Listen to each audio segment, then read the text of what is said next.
I'm gonna start working on the brake system now. First thing I need to do is mount the brake fluid reservoir.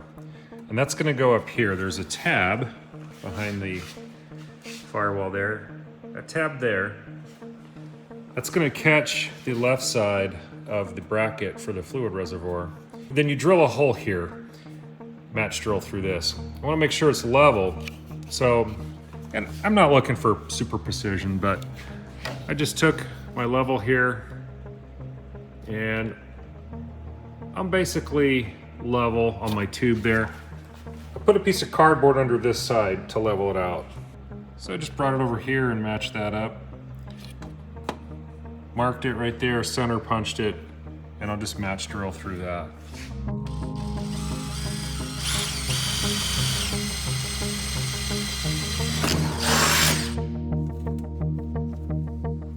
Stainless is a really terrible material to work with.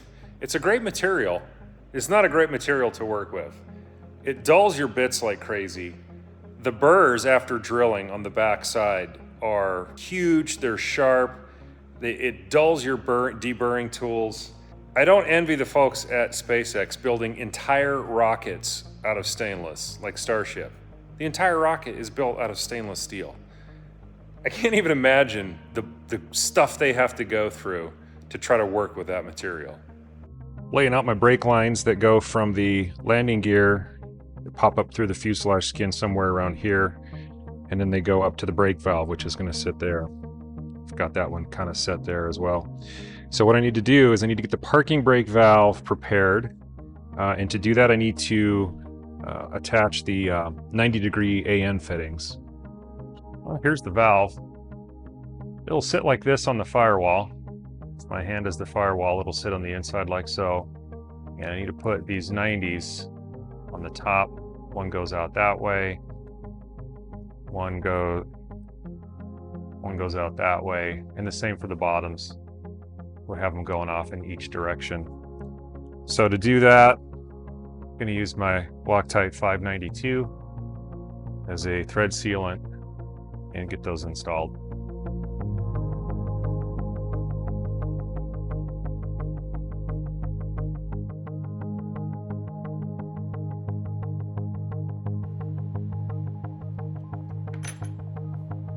There we go. I'm a little concerned about these top ones. I wasn't able to really get what I would call a good torque on them.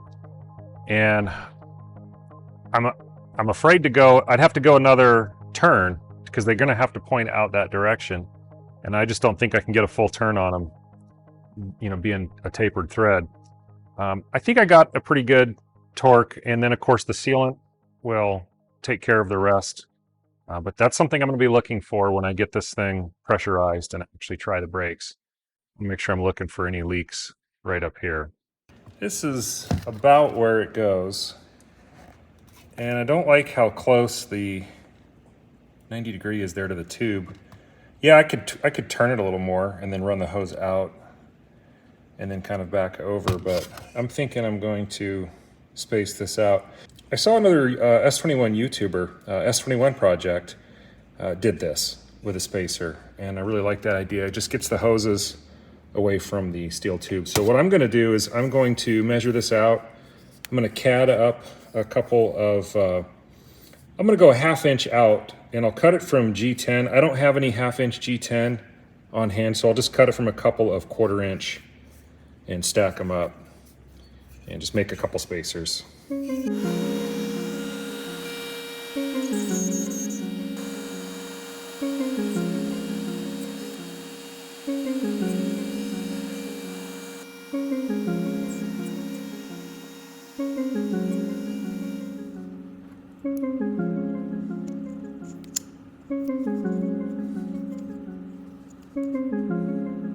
Got that spacer installed there, sandwiched in between the valve and the firewall. And as you can tell, I get good clearance here. I've got a good 3/8 of an inch between the hose and the tube. And I'm able to run the hose parallel to the firewall instead of having to kick it out to clear the tube and then bend the hose back. That was just going to be a little more funky than I preferred. So there we go. Anybody building S-21, and you want the CAD file for this, let me know. I drilled this hole here, 7/16, and I just used a step drill and popped it out from the inside to a quarter, and then came in here and went through, got that opened up, and that's for this T here. The T will go to the inside, like so. And out here, this will then go up to the master cylinder, right there. There we go, got the fitting on there. This one gets the 90 on this end, comes up here to a straight coming out of the reservoir. So now I just need to install my brake master cylinders. I've got one in there now, temporarily, and I got to put the others. The problem is I can't really do that until I get these parts here that I'm missing. And I reached out to the anodizing shop again and I said, hey, I know I sent you these. Do you have these sitting around in your shop somewhere? They said, we sent you exactly what you sent us, which isn't true, but I wasn't going to argue with them. So I got more of these, 2 of these ordered from RANS. They were really quick to respond, and they're in the mail, and I should receive them in the next few days. Looking at the parts manual here, and it looks like this L bracket here gets drilled and riveted to the firewall in this location here. This is in the figures book, figure 9C03, 09C03. And so I will have to measure over, drill these holes for that retainer. But I did assemble, there's a little retaining end here that goes through a washer, through the bracket, a washer, and then the cotter pin there. So I got that assembly made. I just need to drill those holes, and then this gets riveted to the firewall with CCPQ 62s. Okay, so I come over from this top hole here, came over to the right 5/8, and then from there up 2 1/4, and that lands me right here.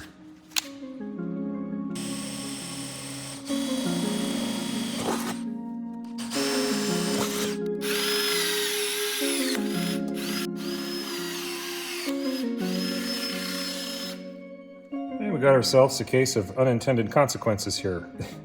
So I put the spacer block to space the parking brake valve off the firewall 1/2 inch, not taking into consideration that the cable mount, the control cable mount for the valve, is in its original location on the firewall.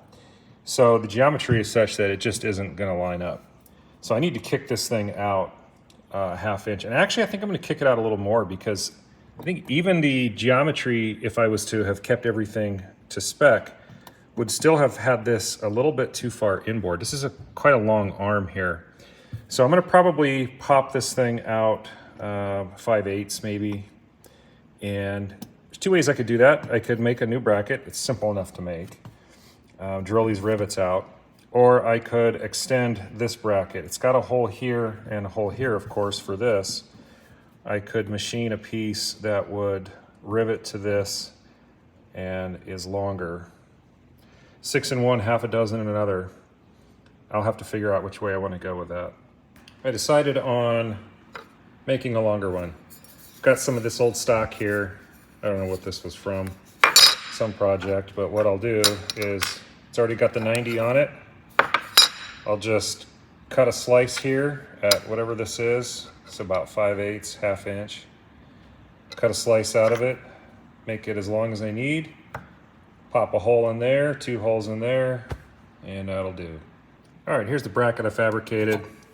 And what I actually found was I wanted to bend it over just a little bit, because that will put me almost dead nuts in line by the time I get the clip on here. That'll put me almost in line with the arm of the brake valve. So should get pretty straight lined up. There you go. There's a better shot of it here. It's pretty close. Close enough. I added this angle support here. What I was finding, once I hooked up the cable here and I would actuate it, what I was finding was this arm was flexing the firewall quite a bit, because it's mounted here and the brake valve is here. So you've got this unsupported area of the skin.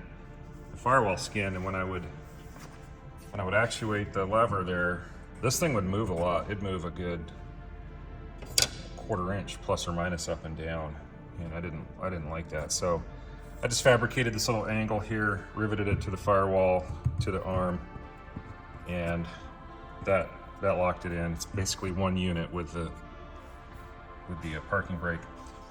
Oh, and you may have noticed I'm using the alternate air control cable instead of the one that RANS provides for the brake valve.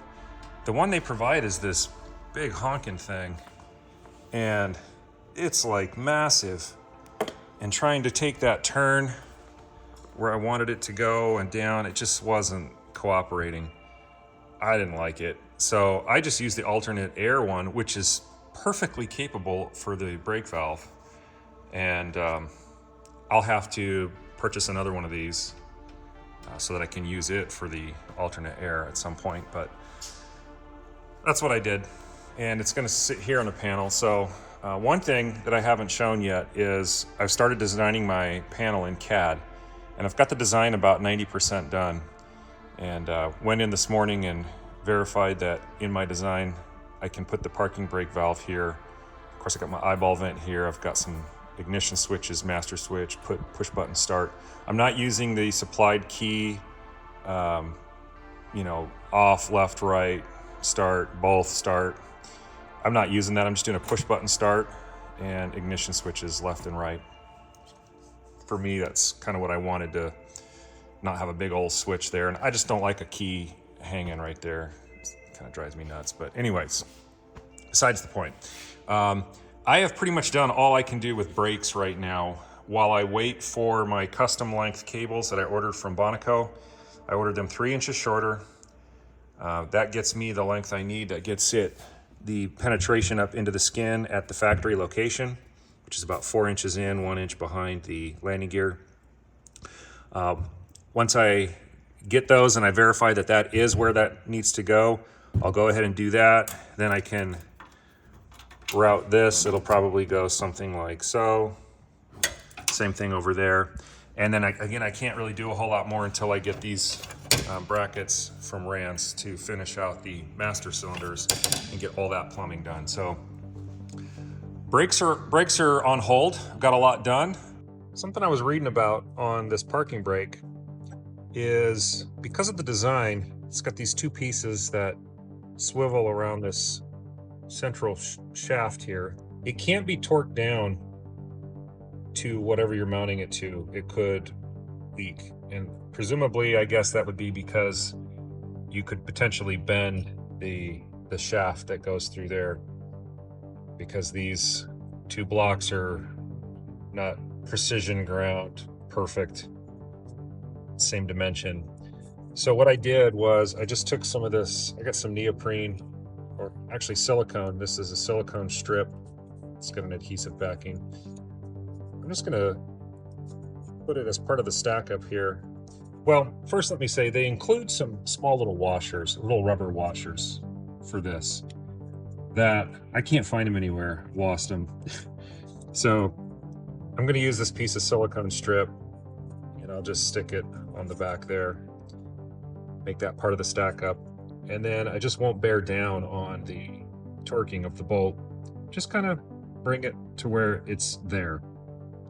Let those two pieces kind of float a little bit. Here's what I ended up with.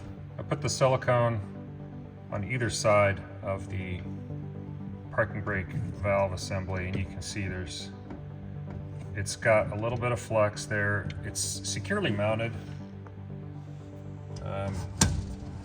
Everything still works here.